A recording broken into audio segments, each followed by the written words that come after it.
We've been watching the Baroque spreading like a wildfire across Europe. Italy, Spain, Holland. So all it needs to finish its journey is to get across here, to England.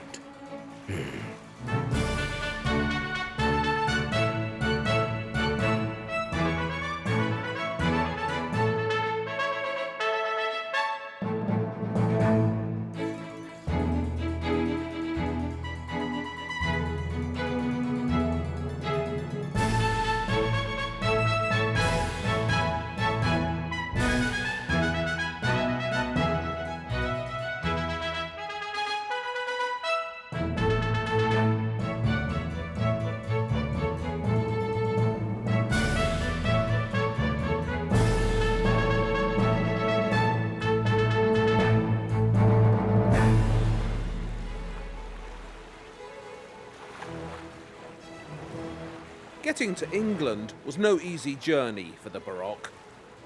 Crossing the Channel was difficult enough, but an even sterner barrier was the innate English resistance to emotional and flamboyant art.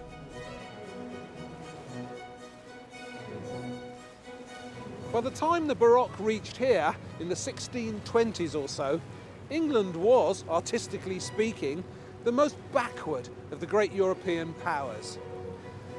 Never mind the Baroque taking its time, even the Renaissance hadn't got here yet. 17th century England was still stuck in the Middle Ages, a half-timbered medieval hodgepodge of higgledy-piggledy Tudor DIY.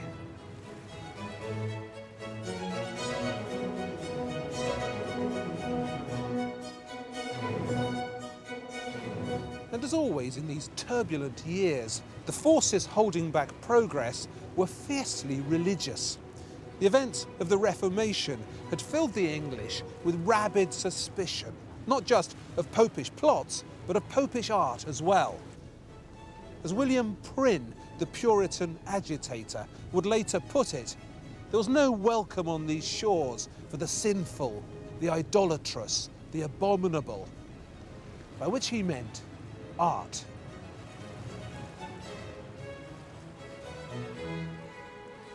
So although the Baroque got here all right, indeed, it did great things here. Look at that, one of the most magnificent Baroque sites anywhere in the world. But it wasn't an uncomplicated arrival, and it had tragic and momentous consequences. Here comes the chopper to chop off your head!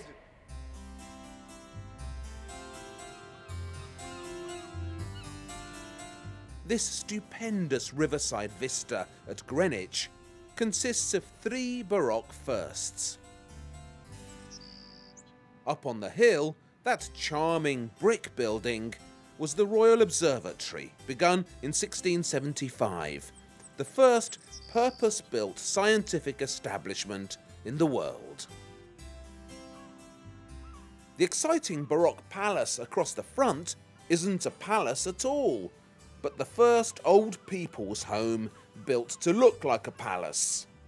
Christopher Wren's Greenwich Hospital, a retirement home for wounded sailors, so successfully posh that the old sea dogs were soon kicked out and their officers moved in.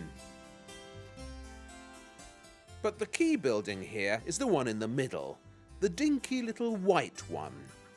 Inigo Jones's Queen's House.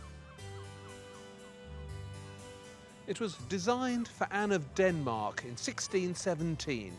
Take a good look at it, because that is possibly the most important little building in the whole of British architecture.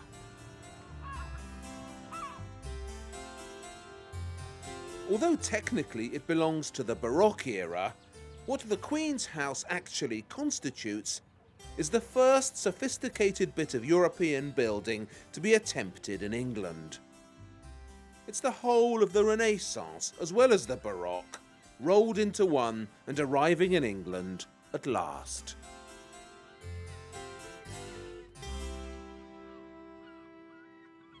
It's white, it's angelic, and it's not half-timbered. Hallelujah. But let's be honest, it's not an exciting building. Inigo Jones was not an exciting architect. What made him special was the fact that he'd been to Italy, he'd seen what architecture could do, come back to England, and he'd opened the floodgates.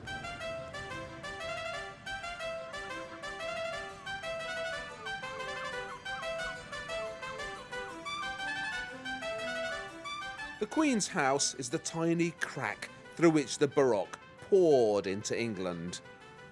But the man who enlarged that crack and turned it into a giant opening wasn't an artist or an architect, but a king.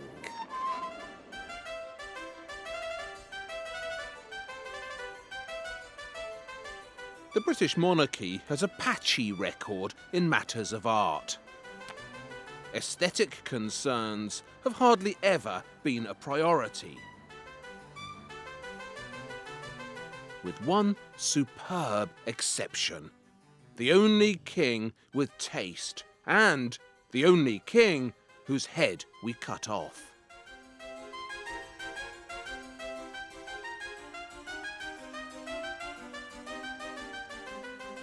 Charles I was an unlikely candidate to become an artistic saviour. A tiny man, just 5'3", he was born with a cluster of disadvantages. He couldn't walk properly or talk till he was 3, and he always had a slight stutter. When he was young, his tutors would make him wear iron boots to strengthen his legs, but he became an expert horseman. Who would have suspected, though, that he would also turn into a man of art?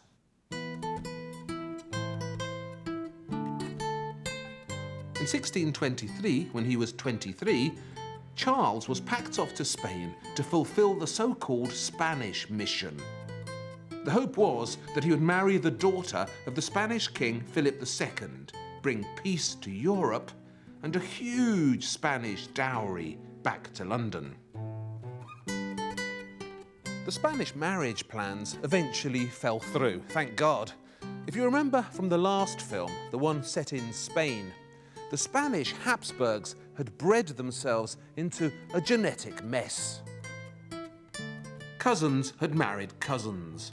Nieces had become wives. And heaven knows what genetic misfortunes would have been visited upon the British monarchy if Charles had married a Habsburg.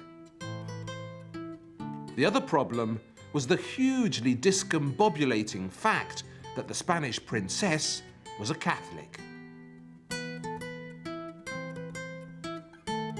After all the religious turmoil that England had just been through, the dissolution of the monasteries, Henry VIII's battles with Rome, the idea of Charles marrying a Spanish Catholic was dismaying, to say the least.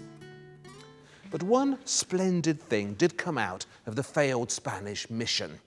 In Madrid, Charles was shown around the royal residences, where he discovered Titian, Tintoretto, Raphael, and his eyes were opened to the delights of art.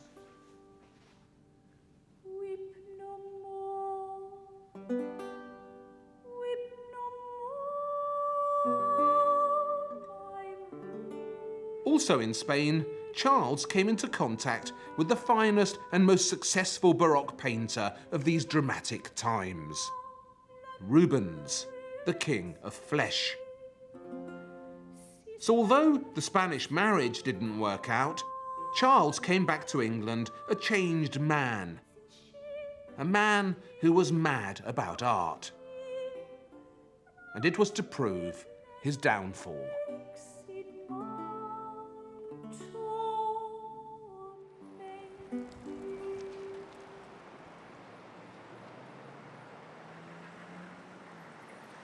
That's the banqueting house in Whitehall, just up from Big Ben, designed again by Inigo Jones. Originally as the venue for a huge party that was supposed to follow the Spanish wedding, the one that never happened. Banqueting house was part of a rambling palace that Charles built on the side of the Thames in imitation of the Spanish royals. Most of it was destroyed in 1698, but the banqueting house survives. And inside it is the only painted ceiling by Rubens that's still in place.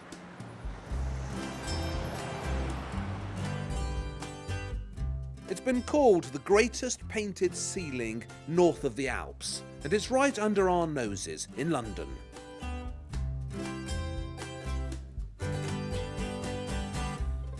Rubens came here originally on a diplomatic mission sent by the King of Spain, but Charles dug his exquisite royal fingers into him, and he commissioned this.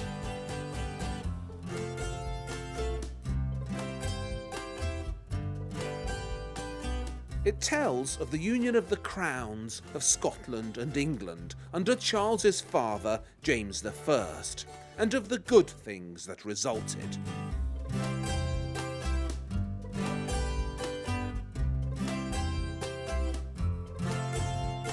In the central scene, James is going up to heaven. See him there, as peace crowns him with laurel. Over here, bounty sits on avarice and brings goodness to England, while greed shivers nakedly. Over there, good government tramples on rebellion. It was actually painted in Antwerp in Rubens's studio and then shipped over in bits. Charles liked it so much he knighted Rubens and even gave him a hat worth £500 as a thank you, and also the ring from his own finger.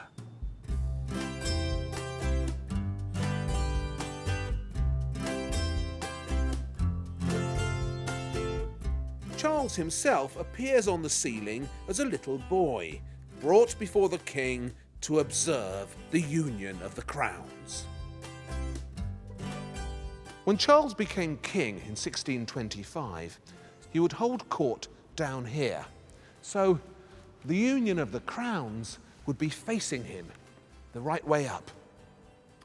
But for the general audience, who entered through that door, the first thing they would see would be James I ascending to heaven and being crowned by the gods, thereby affirming the divine right of kings who are answerable only to God.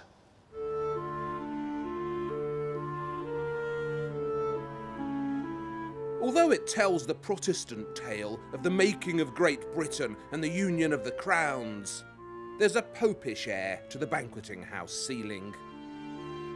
Rubens has turned King James into Saint James, and many would have noticed that.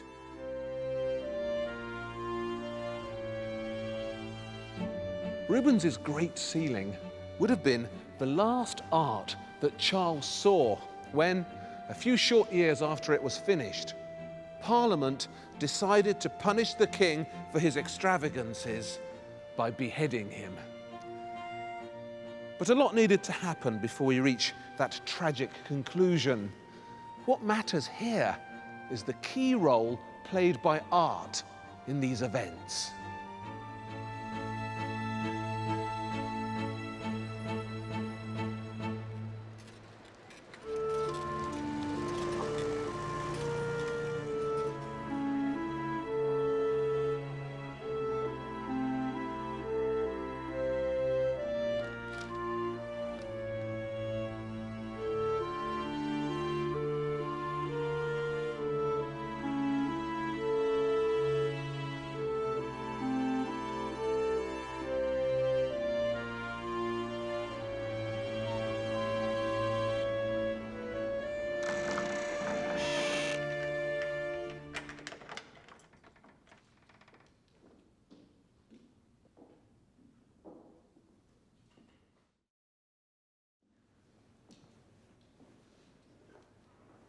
Charles I was an addict, and his addiction wasn't women or wine or even power. His addiction was art. He would send his agents out into Europe looking for the best pictures. Their instruction was to buy, buy, buy.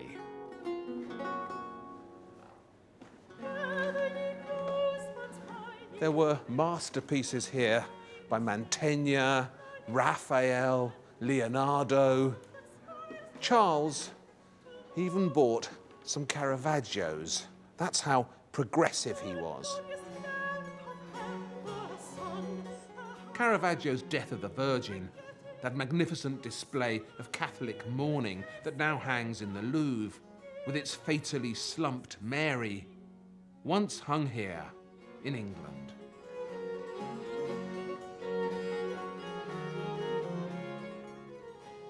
It wasn't just as a collector that Charles distinguished himself, it was also as a patron. Having convinced Rubens, the greatest ceiling painter north of the Alps, to work for him, Charles then turned his attention to Rubens's greatest pupil.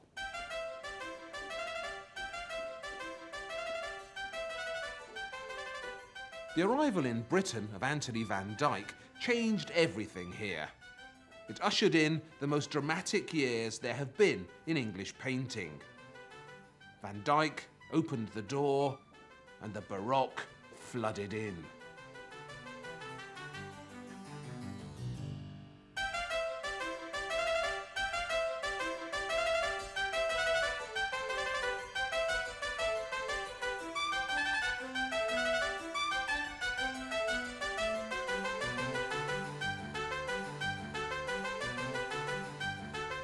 He was a handsome devil, graceful, charming, eloquent, masterfully diplomatic, the perfect courtier. Ladies loved him, and so did kings. Charles pursued Van Dyck furiously for nearly a decade before he finally persuaded this dashing Belgian to come to England in 1632 and become the king's painter. It was like the arrival of a Ferrari at a bicycle race. Van Dyck, with his fast hands and exhilarating courtier's touch, seemed to come not just from another country, but from another planet. Suddenly, poise, elegance, excitement, arrogance entered British art. And he made something so heroic out of Charles I. Those who mistrust his work complain of chronic flattery, and I don't think you can deny it.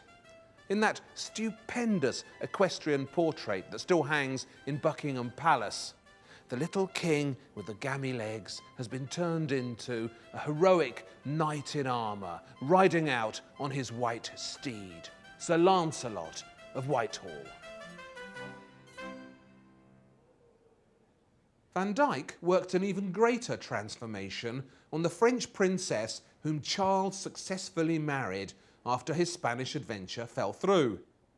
Queen Henrietta Maria, a tiny, bird-like woman, had teeth which, according to a passing Venetian envoy, stuck out of her face like ship's cannons, though you'd never know it from any of Van Dyck's gorgeous reimaginings of her.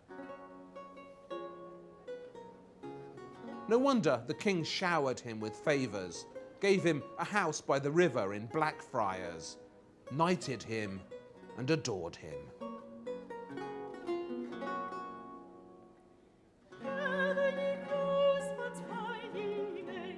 Although the king was Van Dyck's main employer, the lesser members of the court were soon fighting over his services as well. If you were a man, who wouldn't wish to be remembered as dashingly as this?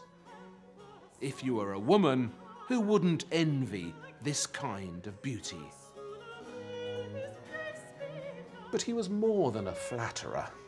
Yes, those dashing cavaliers of his, with their nonchalant poses, and those perfectly delightful Carolingian temptresses flashing their silks at you, they're easy on the eye. But look into their faces and there's something else there. a note of sadness, a touch of worry, a fragility. Van Dyck was as great a painter as he was because he couldn't keep the times he was living through out of his art. And I don't think he wanted to. And it's this psychological magnetism of his that makes him so Baroque.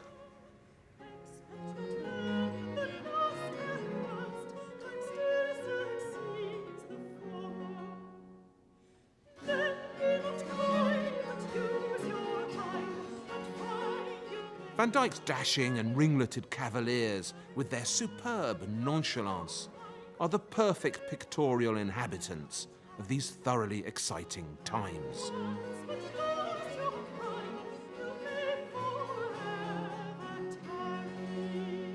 Everything about Van Dyck was poised, measured, successful, except the manner of his dying.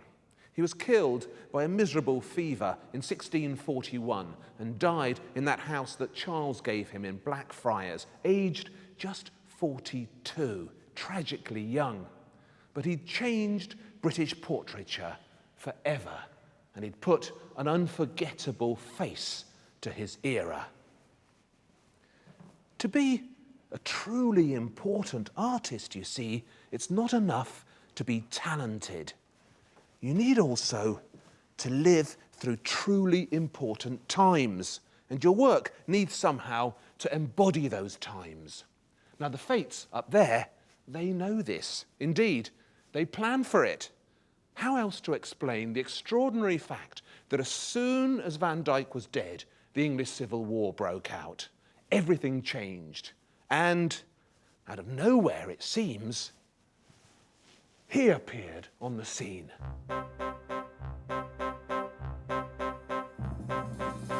If you read conventional books about British art, they'll tell you that the first native genius born on these shores was William Hogarth.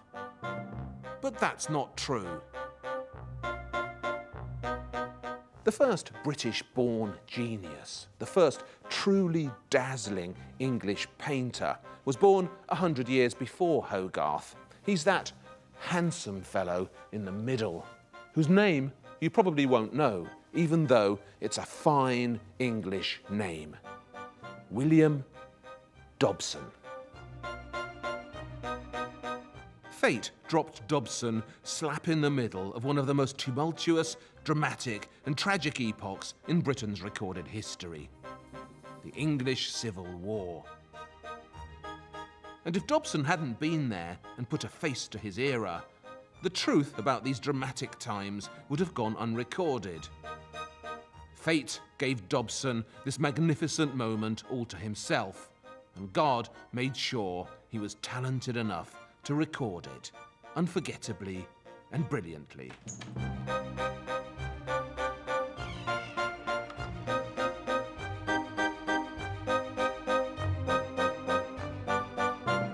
When the Civil War broke out in 1642, just a few short weeks after Van Dyck's death, the king and his court decamped from London to Oxford. And for the next 4 years, this was to be their home.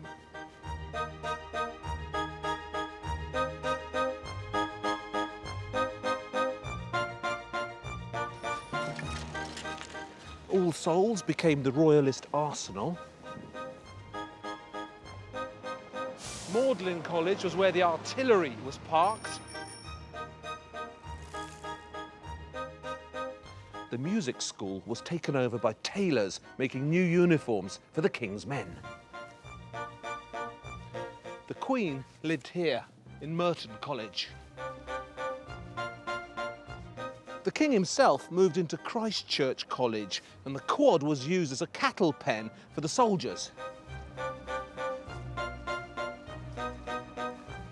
Later on, Christopher Wren designed the famous tower. Poor little Oxford didn't know what had hit it. The town was overrun with courtiers, soldiers, freeloaders. Drunken cavaliers wandered the streets, getting into fights. And their bravado in their eyes, their courageous excitement, was vividly captured by William Dobson.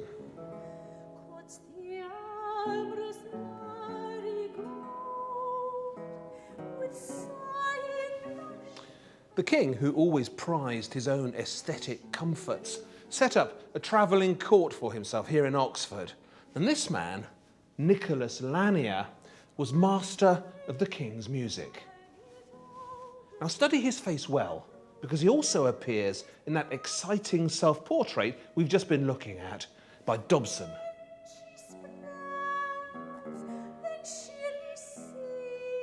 Dobson was made the king's official painter, and he kept himself very busy painting the various notables who popped up in Oxford. This is Dobson's rather shaky portrait of Inigo Jones. And here's his magnificent Charles II, the boy who would be king, subduing the Furies, with a commanding royal gesture as the Battle of Edge Hill rages in the distance. It's a magnificent piece of royal portraiture, and it's so thoroughly English.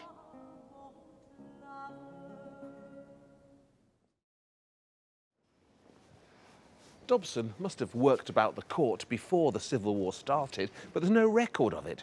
It's as if he emerged from nowhere. He obviously knew Van Dyck's work well, and he was just as obviously his own man, who brought a stubborn, four-square beefiness to British portraiture. Those who sat for him seemed often to put on a stone and a half in his presence. He made them bulkier, earthier. Here's Endymion Porter, painted by Van Dyck, and here he is by Dobson. Here's Nicholas Lanier as Van Dyck saw him.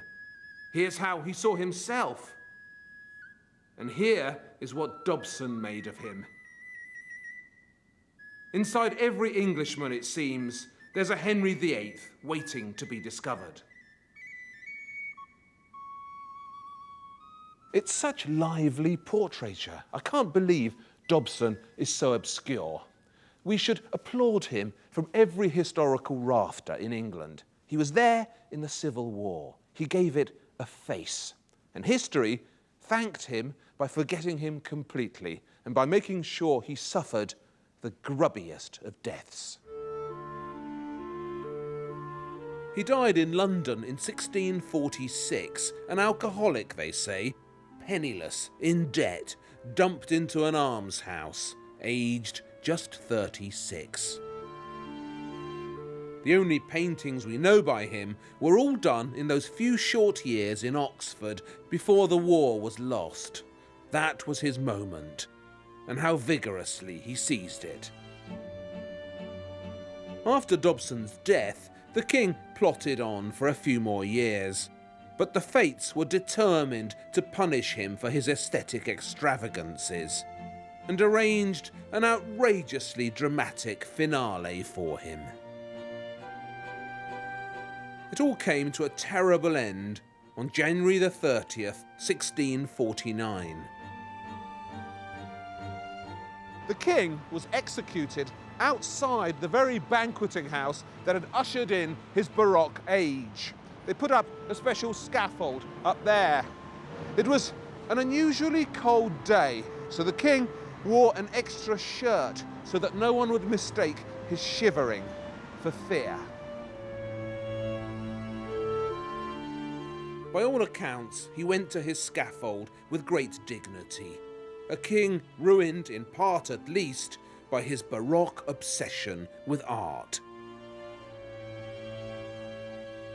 Cromwell and the Puritans quickly set about selling off the royal collection. The royal plumber was given a painting of Noah's flood by Bassano, some sort of weak Cromwellian joke, I suppose. And the hated French and Spanish courts bought up all the Titians and the Caravaggios, and they're now found in the Louvre and the Prado.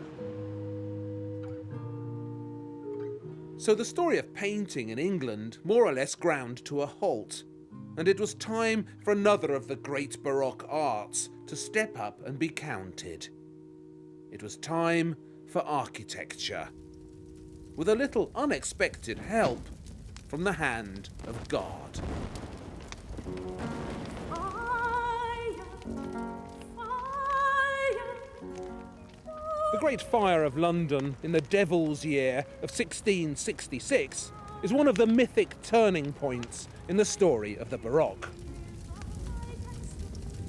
The fire started in a baker's shop here in Pudding Lane, run by the King's personal baker. And this baker's shop was situated here, far away from the King's palaces, as a deliberate safety measure to make sure that no fires were started in Whitehall.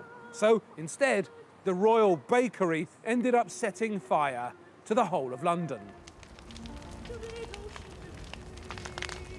For 3 whole days it raged. 2/3 of the metropolis was destroyed. For Londoners, it was a colossal tragedy. For the Baroque, it was a godsend. What the Great Fire accidentally achieved was the purging of Tudor London. Street after street of highly inflammable, half-timbered housing was torched, creating a golden building opportunity for the English Baroque. And, as sometimes happens in Britain in times of deep national need, a great hero stepped forward to save the day. Christopher Wren didn't look like an architectural warrior. But then, in these ornate Baroque times, everyone's seriousness was compromised by absurd restoration wigs and powdery facial get-ups. The fascinating thing about Wren is that he already had a big career behind him as a scientist before he turned to architecture. He was Professor of Astronomy at Oxford, where he made important discoveries in telescope techniques and motion studies. And Wren was the first man successfully to introduce a foreign substance into the bloodstream of a dog, thereby inventing the injection.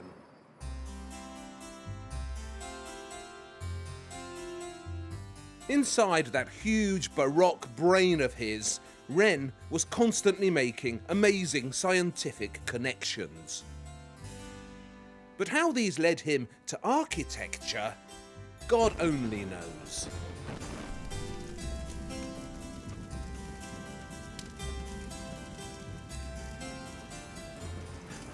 The fire had destroyed 87 London churches. 87! No wonder it must have seemed like an act of God. And when Wren stepped forward to rebuild 51 of them, yes, 51, he was driven by something more than mere dutifulness. Because beneath that powdery restoration disguise of his, Sir Christopher Wren saw himself so baroquely as an instrument of God. This square mile of the City of London contains the finest concentration of Baroque architecture outside Rome. 51 Baroque gems nestling among the money-making skyscrapers. Now, obviously, I can't show all of those to you at once, but let's see how many a fat lump like me can get round to see in 15 minutes.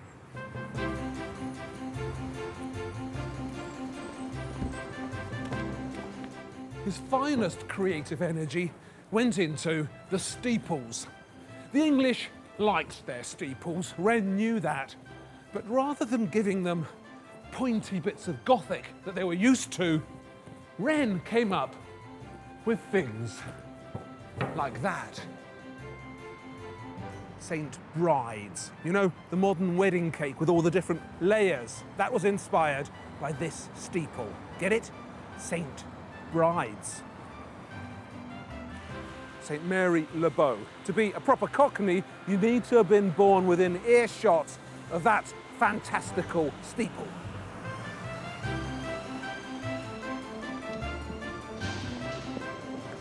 I like this one, St. Vedust, the way it curves and bulges baroquely in and out.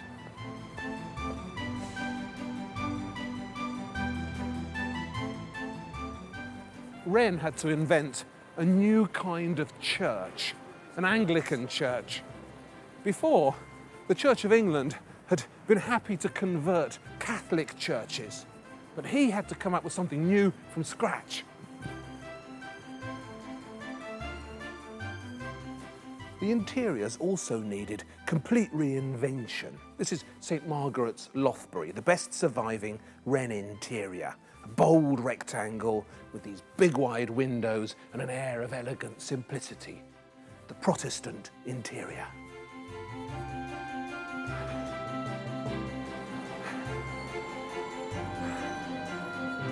Five churches, 15 minutes. A fitter man than me would probably have got round 10. And of course, all the time that Wren was building the London churches, his greatest achievement, St Paul's Cathedral, was rising up out of the ashes of the Great Fire. St Paul's took 35 years to finish.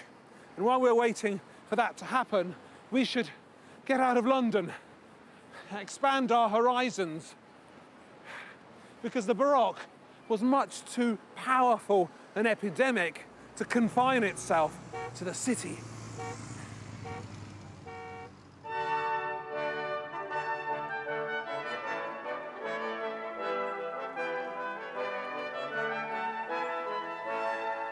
The English stately home was one of the most distinctive and delightful inventions of the Baroque age.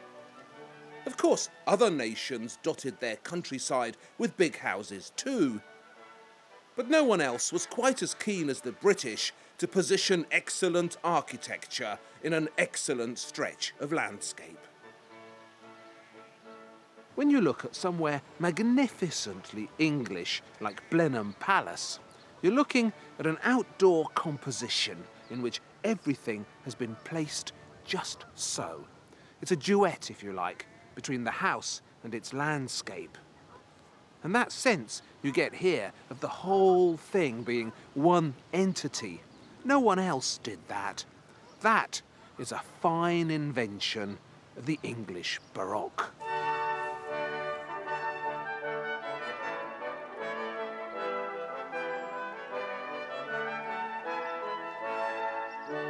But the closer you get to Blenheim Palace, the less rural and relaxed it begins to seem.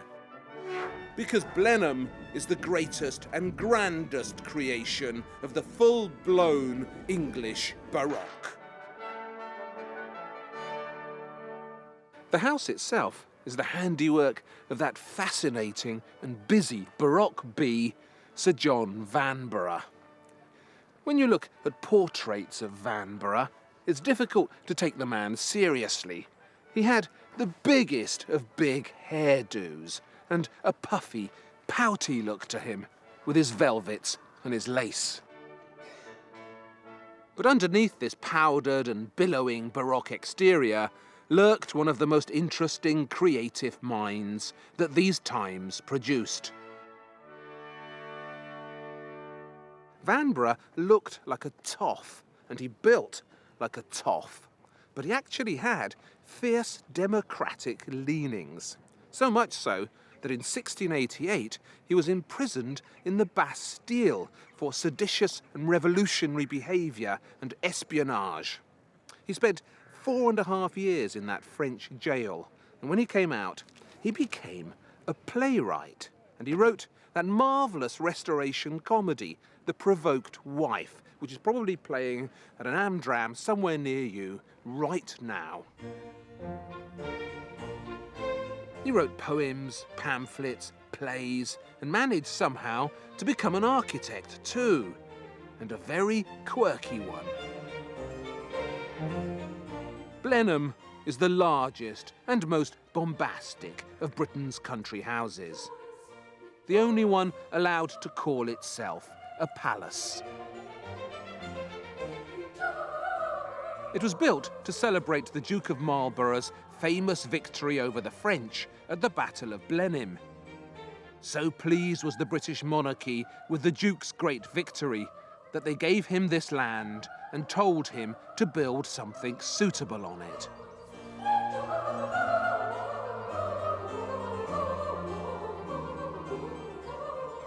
So it was always meant to be more of a war memorial than a home.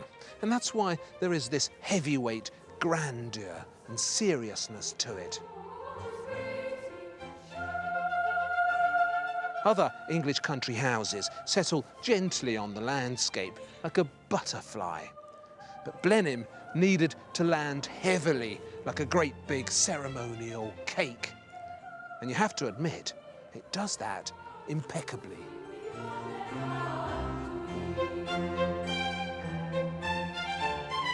Vanborough's ambition here is to find a Baroque architecture that resounds with power and might.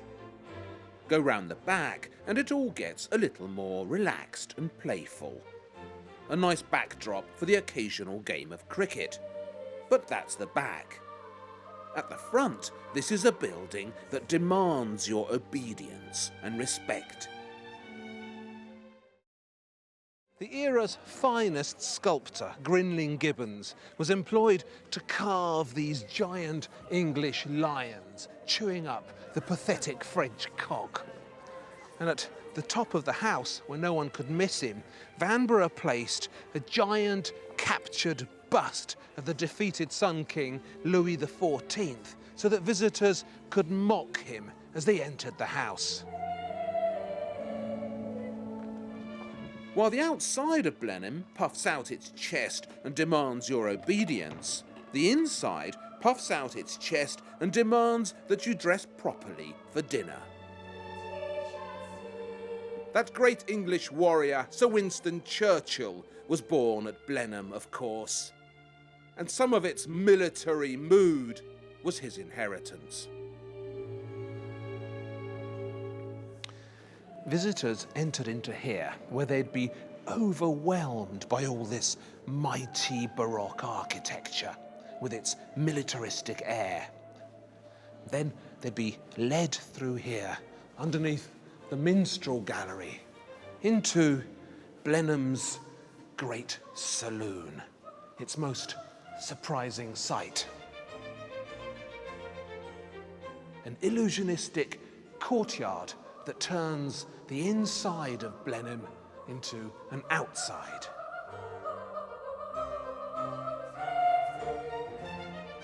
It was painted by the aptly named Louis Laguerre, a French painter whose name means, in translation, Louis the War. There he is up there, too prim and powdered, you would have thought, to be much of a painter.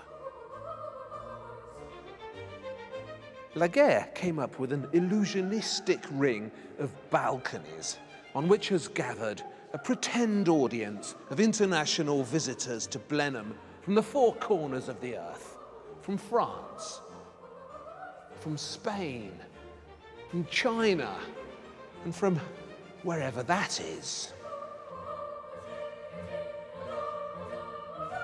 They're here to watch the room's central scene, in which the mighty Duke of Marlborough rushes across the sky in his chariot like a Marvel comic hero, while the embodiment of peace stays his militaristic arm and persuades him to stop fighting.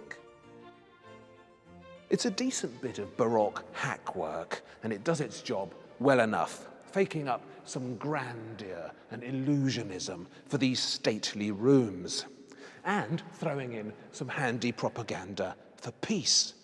But at this point in the Baroque story, and we're very near the tail end, these illusionistic ambitions are outweighing the meaningful content. And the Baroque has grown slightly silly.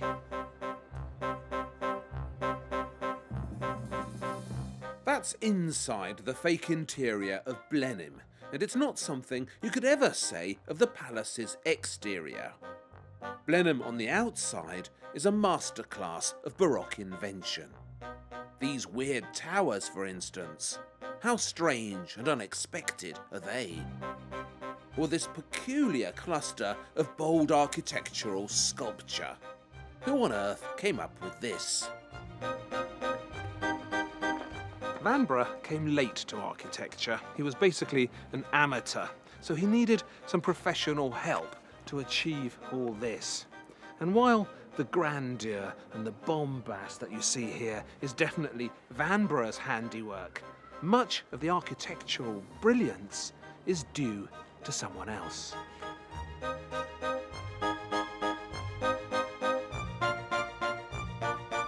Vanbragh's number 2 at Blenheim, the designer of many of the best bits, was this lopsided Borromini of Blenheim, Nicholas Hawksmoor.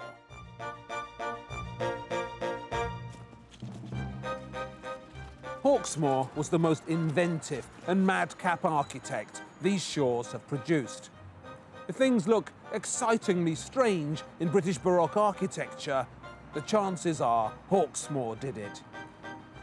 And according to some, scattering bits of eccentric Baroque around London wasn't all that Hawksmoor did. Hawksmoor, a time-travelling murder mystery by Peter Ackroyd. Lud Heat, a collection of weird existential poems about Hawksmoor by Ian Sinclair. And From Hell, an extra-large Gothic horror comic set in Hawksmoor's London and all about the Ripper murders by Alan Moore and Eddie Campbell.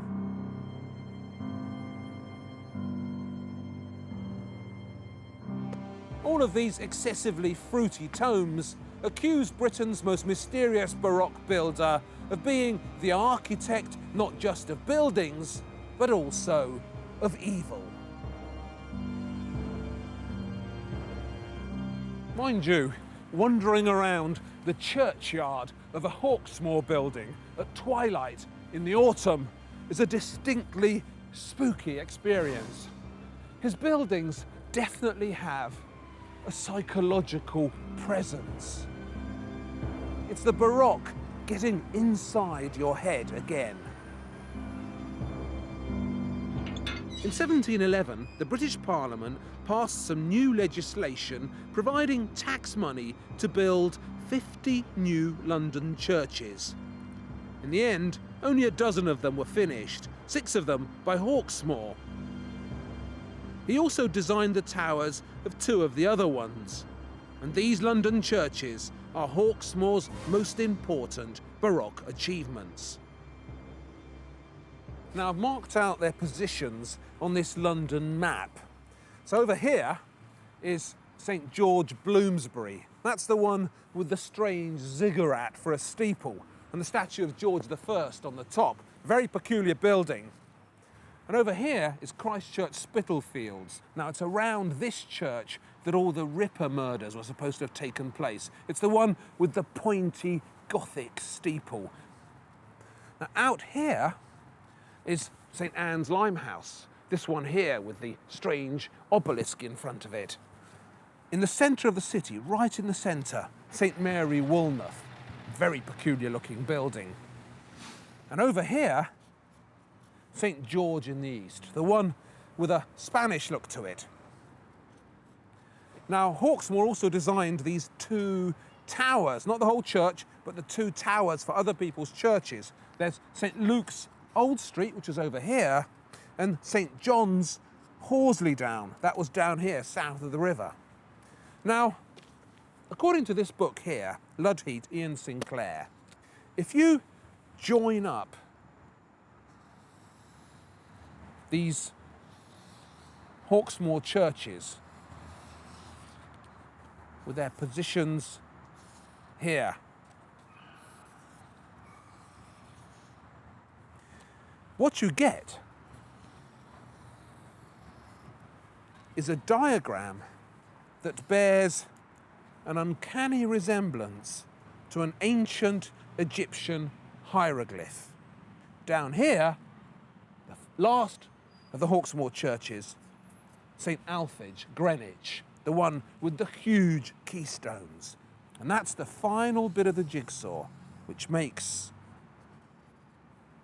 this mysterious symbol, the Eye of Horus, protector of all deities, safeguarder of the deepest secrets.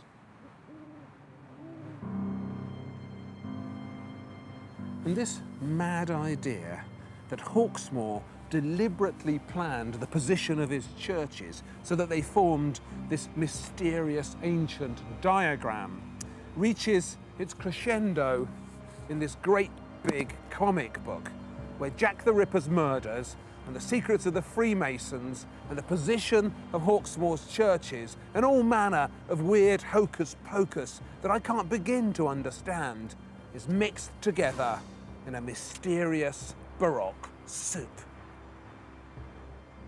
Of course, it's all nonsense, really silly.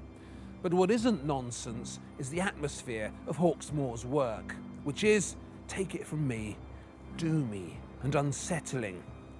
Someone once wrote that you can imagine funerals taking place in a Hawksmoor church, but not weddings. How true that is.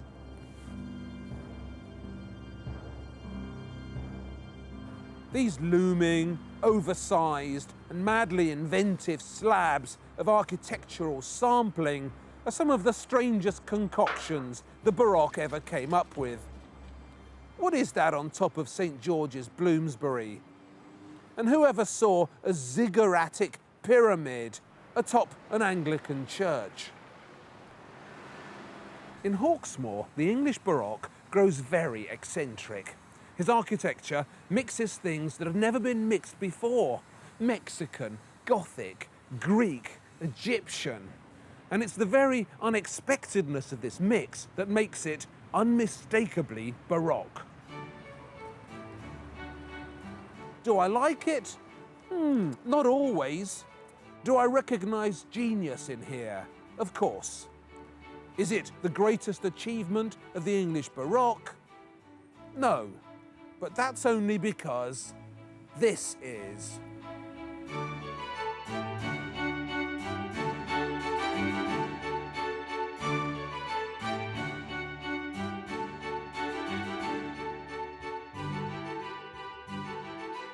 Do you know how many great cathedrals there are in the world that were actually built in the lifetimes of their architect? One, this one, St. Paul's. Wren designed it. He watched the first stone going down. He watched the last stone going down. From 1675 to 1710.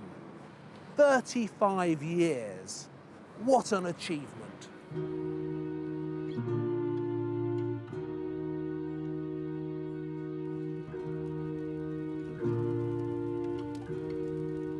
There was a biblical air to the great fire that destroyed the old St. Paul's. The sense that God had played a deliberate part in the purging of London must have seemed inescapable. From the start, Wren wanted to build an imposing domed cathedral here. A great church roundel to rank alongside St. Peter's in Rome. And he achieved that, of course. But it took a momentous piece of deception. This is the giant model Wren made of St. Paul's as he dreamt of building it. This is what he really wanted to do here. But the English clergy found Wren's domed basilica too Catholic and popish and rejected his splendid design. He was forced to come up with something else, something more English, more traditional. So he proposed instead this grim compromise. A bit of a steeple, a bit of a nave, a bit of a mess. And when the scaffolds went up in 1675 for the new St. Paul's, this is what people were expecting to be built. 35 years later, however, when the scaffolds finally came down, look what the English Baroque had actually come up with.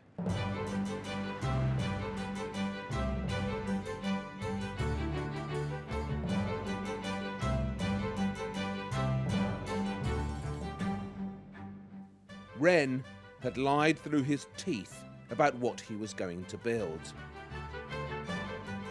He promised us this, and all the time he was building this.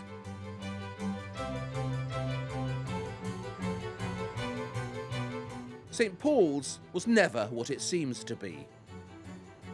These high palatial walls, for instance, rising grandly above the city, are actually false and unnecessary. They're just there for effect. See, the actual building from the front, if you took off the facade, would be shaped like this, with a nave, 2 aisles down either side. But what Wren's done is he's put up these false walls. They're just there for show, to make the building look much higher from the side. So in between here, there are empty spaces. And the dome, that too, is illusionistic. It's actually not one dome, but 3. Out here, you have the big dome that everybody sees. Inside, there's another dome that you only see on the inside. And then there's one that you don't see at all, which is a kind of conical dome that goes up the middle and that supports the lantern. So what you see on the outside is completely different from what you see on the inside.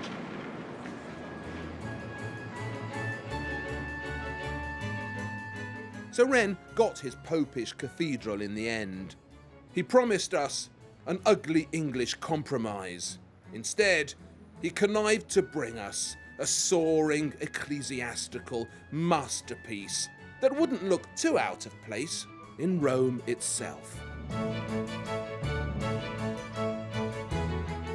And that's the thing about the English Baroque. On paper, it's thoroughly Protestant. In the flesh, it's not so sure.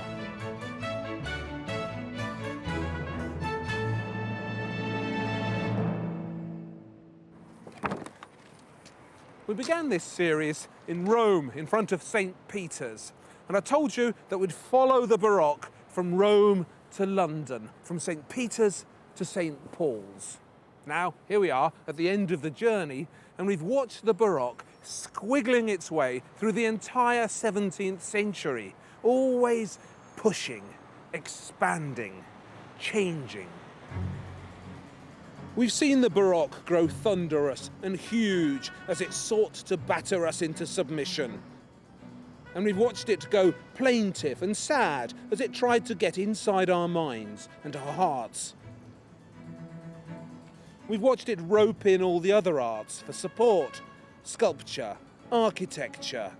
This way and that it billowed, through enormous spaces and tiny ones. If you remember, I told you that the actual word Baroque comes from this, a misshapen pearl. Barroco in Portuguese.